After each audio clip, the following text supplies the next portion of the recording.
Hello guys, master coaching YouTube channel में आपका स्वागत है। इस वीडियो में पढ़ने वाले हम क्लास 10 की इंग्लिश और क्लास 10 की इंग्लिश का एक मोस्ट इंपोर्टेंट क्वेश्चन है और ये है एक एप्लीकेशन। क्या है फ्रेंड्स? एक एप्लीकेशन है और किस बारे में एप्लीकेशन है वो देखें आप। तो ये जो एप्लीकेशन है ये दी गई है कि leave to look after your sick mother. Leave मतलब छुट्टी लीजिए, लुक आफ्टर देखभाल के लिए योर सिक मदर अपनी बीमार माँ की।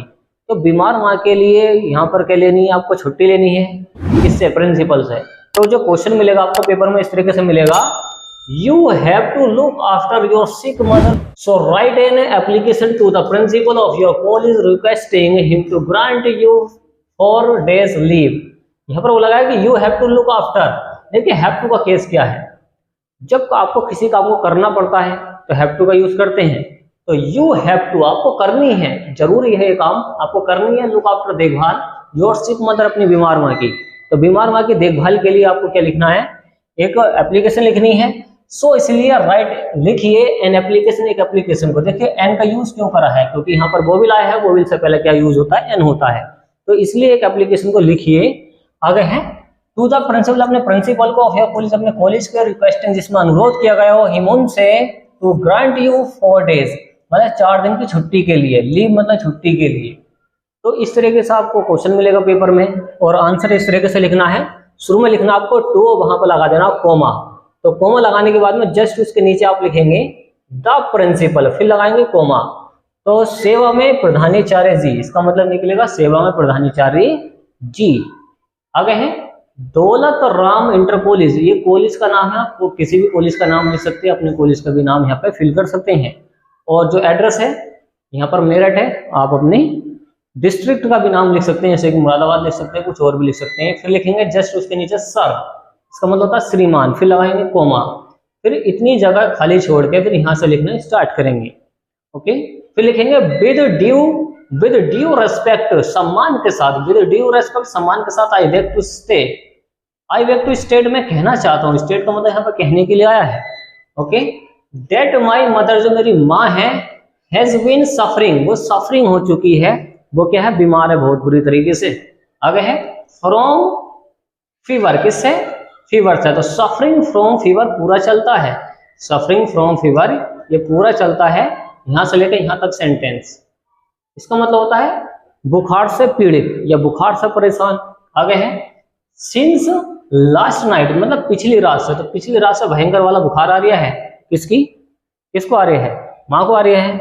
आगे है सी इज, अब सी किसके लिए आया? मदर के लिए, क्योंकि ये लेडीज है और लेडीज के लिए सी यूज होता है वह के लिए।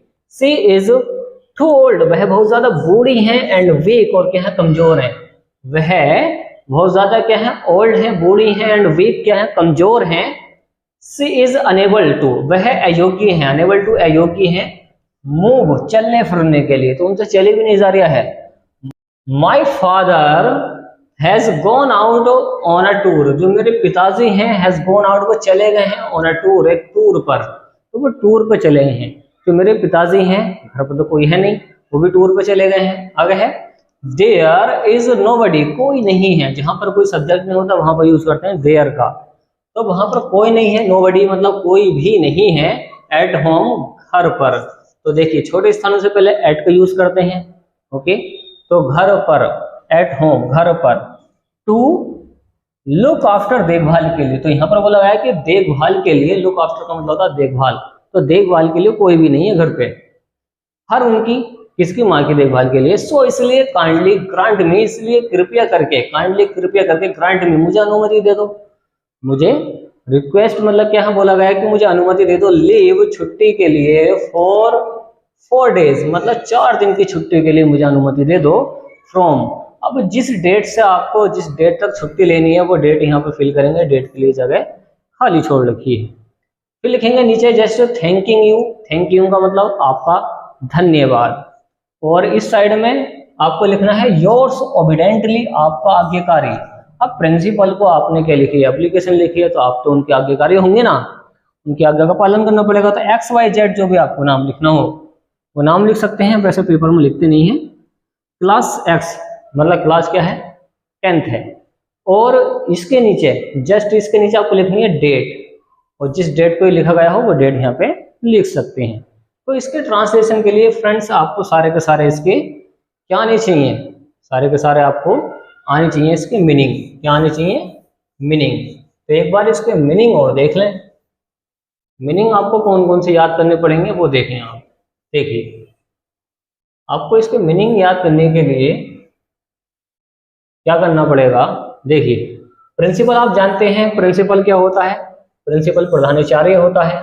और विद ड्यू टू के कारण या के रेस्पेक्ट यहाँ पर बोला गया है कि रेस्पेक्ट सम्मान के साथ, विद ड्यू टू रेस्पेक्ट सम्मान के साथ हो जाएगा। वेक, वेक का मतलब भीख मांगना भी होता है, तो यहाँ पर इस तरीके से मांगी जा रही है ये एप्लीकेशन, उसमें ये वाला भाव दिखाई देता है।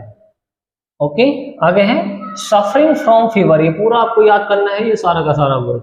सफरिंग फ्रॉम फीवर ये होता है बुखार से पीड़ित या बुखार से परेशान। लास्ट नाइट पिछली रात होता है।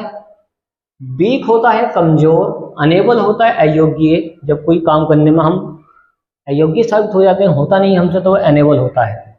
मूव होता है चलना फिरना, उनसे चले भी नहीं जा रहे हैं। नोबडी अच्छा वर्ड है, इसका मतलब होता है कोई नहीं। और यहाँ पर एक वर्ड आया है काइंडली, इसका मतलब होता है दयालु पूर्वक। क्या होता है, दयालु पूर्वक। ग्रांट में अनुमति दे दो मी, मुझे। और यहाँ पर बोला है थैंकिंग यू, आपका धन्यवाद। तो इस तरीके से आप इसका ट्रांसलेशन कर सकते हैं। उम्मीद आपको ये समझ में आई होगी। ओके, तो आप ले सकते हैं इसका स्क्रीनशॉट और कर देते हैं हम इसको क्लीन। और स्क्रीनशॉट लेने के बाद में एक दो बार इसको याद करने के बाद में प्रैक्टिस कर लेना, बस ये आपकी पक्की हो जाएगी। ओके फ्रेंड्स, आप ले सकते हैं इसका स्क्रीनशॉट। तो उम्मीद है आपको ये वीडियो पसंद आएगी, तो वीडियो को लाइक एंड शेयर कीजिए, चैनल को सब्सक्राइब कीजिए। थैंक्स फॉर वॉचिंग गाइस, मिलते हैं एक ऐसी नेक्स्ट वीडियो में जो काफी इंपॉर्टेंट होगी एग्जाम के लिए।